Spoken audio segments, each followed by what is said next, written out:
সামনেই Bengali cinema release হতে চলেছে বেশ কয়েকটা। বিজয়নগরের হিরে, হোক কলরব, ভানুপ্রিয়া ভূতের হোটেল, আবার বলিউড থেকে বর্ডার 2। কোন সিনেমাটা মানে ভালো হবে এবং কোন সিনেমাটা বেশি ব্যবসা দেওয়ার চান্স, সেগুলো নিয়ে আমি আজকে আলোচনা করছি আমাদের চ্যানেলে। তোমরা প্লিজ চ্যানেলটাকে একটা সাবস্ক্রাইব করে দাও, বেল আইকনটা প্রেস করে দাও, ভিডিওটাতে একটা লাইক দাও। এখানে সিনেমা সংক্রান্ত বিভিন্ন বিষয়ে আলোচনা করা হয়, তো তোমরা চ্যানেলে গিয়ে ঘুরে দেখো। আশা করি তোমাদের ভিডিওগুলো ভালো লাগবে।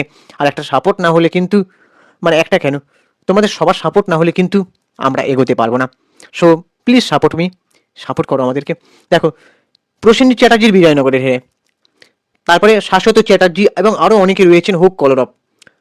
ওদিকে ভানুপ্রিয়া ভূতের হোটেল, বনি সেনগুপ্ত, সোহম মজুমদার, স্বস্তিকা দত্ত, মিমি চক্রবর্তী এবং আরও অনেকে আছে তাবর তাবর অভিনেতারা, কাঞ্চন মল্লিক।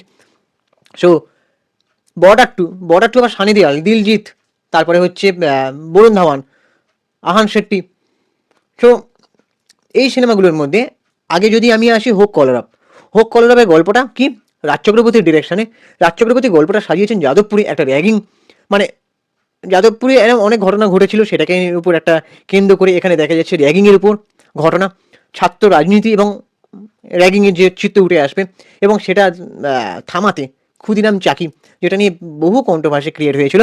তো মানে ওইটারও একটা ভালো গল্প আছে, মানুষজন একটা ইন্টারেস্ট দেখিয়েছে যে সিনেমাটা ভালো লাগবে মানুষের। সো আর রাজ চক্রবর্তীর ডিরেকশন তোমরা জানো খারাপ হবে না। রাজ চক্রবর্তীর প্রোডাকশন হাউস, আবার শুভশ্রী গাঙ্গুলি প্রযোজিত সেই সিনেমাটাও মানে বলা যাচ্ছে না যে সেই সিনেমাটাও কিন্তু ভালো। কোন সিনেমা এখন কাকে বিট করবে, ঠিক আছে? তো তাতে আবার জন ভট্টাচার্য, রোহন ভট্টাচার্য এবং আরও অনেকে আছেন। এবারে আসি ভানুপ্রিয়া ভূতের হোটেল দেখো, এটাও একটা মানে হরর কমেডি, একটা ফ্যান্টাস্টিক মুভি হতে চলেছে। শিবপ্রসাদ বাবু ওনাদেরই উইন্ডোজ প্রোডাকশন হাউসের সিনেমা, যিনি আসেন চিত্রনাট্য সংলাপ সাজিয়েছেন এবং বনি সেনগুপ্ত, মিমি চক্রবর্তী, স্বস্তিকা দত্ত, শাহাম মজুমদার অভিনয় করেছেন হরর কমেডি।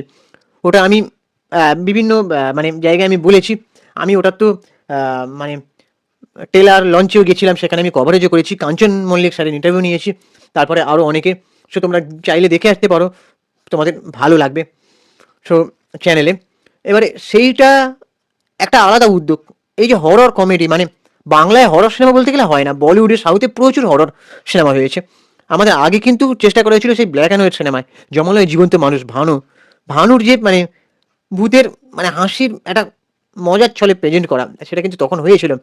তারপরে বাংলায় বেশ কিছু ছবি হয়েছে, ভূতের ভবিষ্যৎ, হ্যাঁ, কিন্তু হয় না বলতে গেলে। আর এখানে দেখা যাচ্ছে মানে টেকনিক্যাল দিকগুলো খুব ভালো, যেমন আমরা দেখি বিভিন্ন বলিউড সাউথের সিনেমায় এরকম ছাওয়ার মতন ধোঁয়ার মানে ধোঁয়ার আকারে ভূত আসছে, ওই যে টেকনিক্যাল গ্রাফিক্স, সেগুলো কিন্তু খুব উন্নত মানের, খুব ভালো হয়েছে।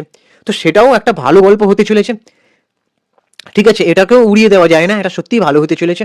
আমার সিনেমাটা দেখার ইন্টারেস্ট আছে, হোক কলরব তাই। এবারে আসবো আহ, বিজয়নগরের হিরে। বিজয়নগরের হিরের গল্পটা কাকাবাবু ফ্র্যাঞ্চাইজির কাকাবাবুর আহ, এটা বোম্বাদার চতুর্থ কাকাবাবু সিরিজের ফ্র্যাঞ্চাইজিতে অভিনয় করতে চলেছে বিজয়নগরের হিরে।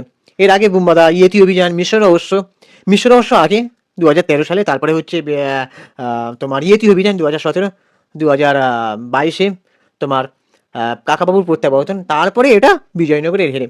এটার পরিচালক আবার বদলে গেছে, চন্দ্রশেখর রায়, সৃজিত মুখার্জির অন্যরকম। এবার এটা একটু মাস লেভেলে প্রেজেন্ট করা হয়েছে, বোম্বাদা অ্যাকশন করছে, দেখে বেশ ভালো লাগছে। কাকাবাবুর একটা হিউজ ফ্যান ফলোয়িং আছে, তারপর প্রসেনজিৎ চ্যাটার্জির ক্রেজ, তারপরে এসবিএফের সিনেমা। সো বাচ্চাদের খুব পছন্দের ছবি, বাচ্চারা খুব মানে বোম্বাদা দেখছি বাচ্চাদের সঙ্গে প্রমোশন করছেন। হ্যাঁ, তো সেখানে দেখছি মানে বাচ্চারা মানে ইন্টারেস্ট দেখাচ্ছে এই সিনেমাটা দেখার জন্য। সো এই সিনেমাটাকে উড়িয়ে দেওয়া যায় না, কারণ এই সিনেমাটার হাইপ এখনো পর্যন্ত বেশি।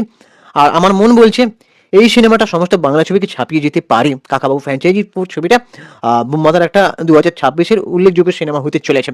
এবারে আসি বর্ডার 2।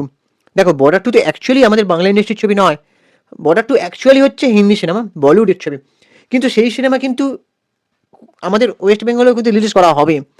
যেরকম ধুরন্ধর সারা ডিসেম্বর জুড়ে বাজিমাত করেছে, ভারতের সর্বত্র। তো এবারে বর্ডার টু ইন্দো পাক 1971 সালের একটা যুদ্ধ নিয়ে। এবারে তোমরা ভালো করে জানো যে বর্ডার সিনেমাটা নিয়ে মানুষের মানে একটা ভালো লাগার জায়গা রয়েছে। এবার বর্ডার 2 নিয়ে ওই জন্য মানুষের ইন্টারেস্ট কম নয়। আর সানি দেওয়ালের এইসব ছবিগুলো দেখতে বেশ ভালো লাগে। 'ঢাই কিলো কা হাত' যেখানে সানি দেওয়াল ডায়ালগ দিচ্ছেন একটা, মানে সেই ডায়ালগটা নিয়ে প্রচুর কন্ট্রোভার্সি হয়েছে যে আরে আম মানে ডায়ালগটা আমি এখানে রিভিল করতে চাইছি না, কারণ এখানে কিছু প্রবলেম হতে পারে। সো 'বর্ডার 2' এই সিনেমাটা যদি মানে ধুরন্ধরের মতন বাজিমাত করে, তাহলে হয়তো বাংলা সিনেমার ব্যবসাগুলোতে একটু এফেক্ট পড়তে পারে।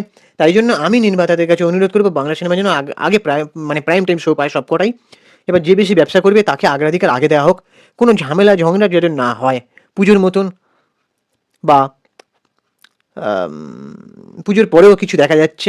সো সেই জন্য বলছি, সব ছবিকেই প্রাইম টাইম শো দেওয়া হোক। কারণ পুজোর যে কটা মানে সরি মানে সরস্বতী পুজোর যে কটা ছবি রিলিজ হতে চলেছে সবকটাই ভালো ছবি। তো এবার দেখা যাক কে বাজিমাত করে। এবার তোমাদের কি ওপিনিয়ন তোমরা অবশ্যই জানো যে আহ, বিজয়নগরের হিরে না হোক কলরব না ভানুপ্রিয়া ভূতের হোটেল না বর্ডার 2, কোনটা তোমরা দেখতে এক্সাইটেড? আর তোমাদের কি মনে হয় বাংলা ছবির কি বেশি ভালো ব্যবসা করবে, কোন ছবি? তোমরা অবশ্যই কমেন্ট করে মতামত জানাও। ভিডিওটাতে একটা লাইক দাও, চ্যানেলটাকে মানে আবারও রিকোয়েস্ট করছি হাত জোর করে সাবস্ক্রাইব করে দাও। আর আমি ইনস্টাগ্রামে রয়েছি চিঙ্কি বাবু 253, অনেক ফলো করে দাও। টাটা, দেখা হচ্ছে পরে ভিডিওতে।